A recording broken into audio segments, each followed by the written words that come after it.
Nous allons aujourd'hui faire l'exercice sur la suite auxiliaire. Dans ton énoncé, il est question d'une suite UN qui est définie par récurrence. UN plus 1 égale 5 fois UN plus 8.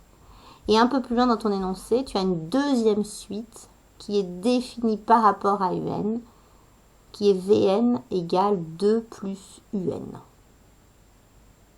Cette suite VN va s'appeler la fameuse suite auxiliaire. Nous allons tout d'abord répondre aux deux premières questions, petit a et petit b, qui concernent la suite UN. Donc, sur ma feuille, je recopie l'énoncé, ce qu'on appelle les données. Donc, U0 égale 2. Et l'expression définie par récurrence qui est 5 UN plus 8. Je vais donc calculer U1. Pour cela, je vais donc effectuer le calcul suivant. 5 fois U0, c'est-à-dire 2 plus 8. Et j'obtiens 18. Et puis je peux ensuite effectuer le calcul de U2 qui est exactement le même. 5 fois cette fois-ci 18 qui est le terme précédent plus 8 et avec ma calculette j'obtiens 98. Ça c'est la question petit a. Petit b, on vous demande de dire si cette suite est arithmétique ou géométrique. Donc pour te montrer qu'elle n'est ni l'une ni l'autre, je procède ainsi. U0, U1, U2. Je vois que pour passer de U0 à U1, si ma suite était arithmétique, je vois que pour aller de 2 à 18, la quantité qu'il faut que je rajoute, c'est plus 16. Or, si je rajoute plus 16 à 18, je n'obtiens pas 98. Donc, UN n'est pas arithmétique.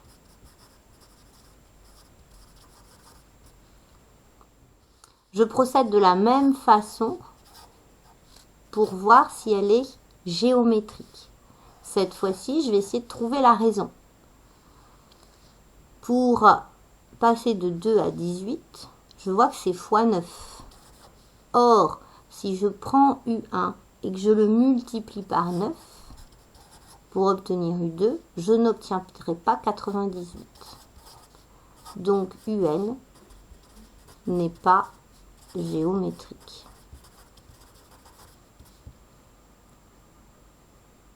Voici donc les réponses des deux premières questions.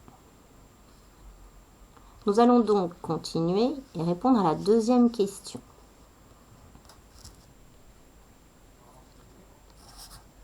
Il est question donc de cette suite qu'on va appeler une suite auxiliaire qui est définie à partir de UN. C'est-à-dire que si je veux calculer V0, qu'est-ce que je fais? Eh bien, à 2, je rajoute U0. Donc ça fait 2 plus U0 qui est là-haut, ça fait 2. Et donc j'obtiens 4. Si je voulais calculer V1, je ferais 2 plus U1, donc 2 plus 18, j'obtiendrai 20, etc., etc.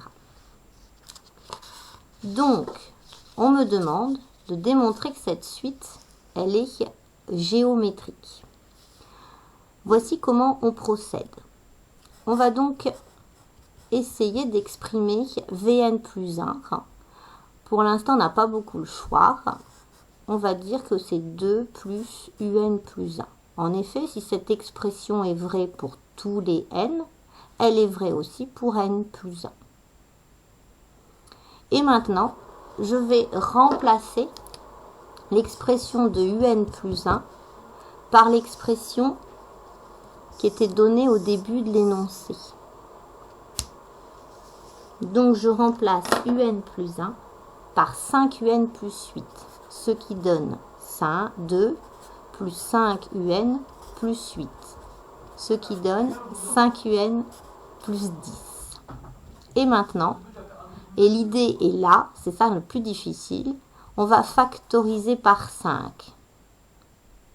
C'est donc un plus 2. Quand je redéveloppe, excusez-moi, vous ne voyez pas, quand je redéveloppe,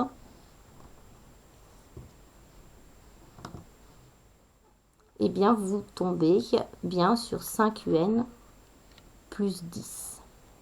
Et vous reconnaissez ici l'expression de Vn. 2 plus un, c'est Vn. Donc ici, je remplace un plus 2 par Vn. C'est un vrai tour de passe-passe. Et donc, j'ai Vn plus 1, qui est donc égal à 5 fois Vn. Ce qui veut bien dire que Vn est une suite géométrique de raison 5, puisque pour trouver Vn à partir de Vn plus 1 à partir de Vn, je multiplie par 5. Et le premier terme, je l'ai calculé ici, c'est 4, qui est égal à V0. Donc, voici ma conclusion. Vn est une suite géométrique de raison 5 et de premier terme 4.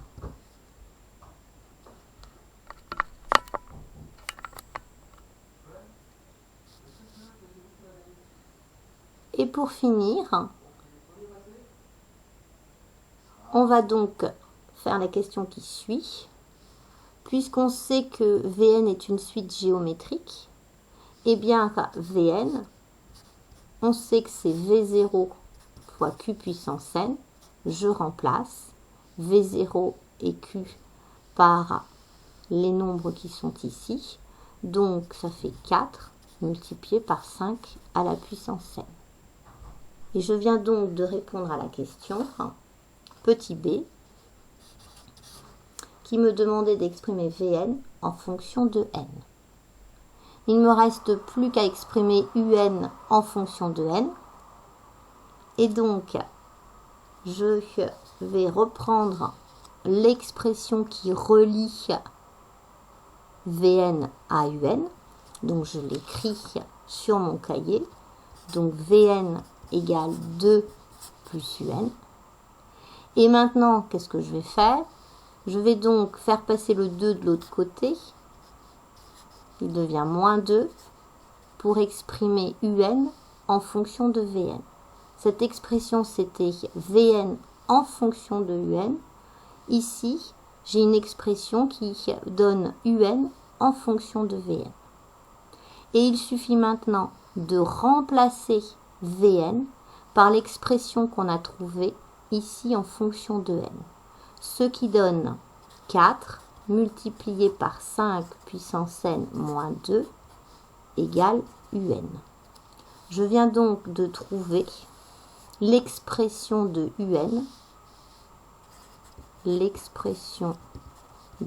un, en fonction de n.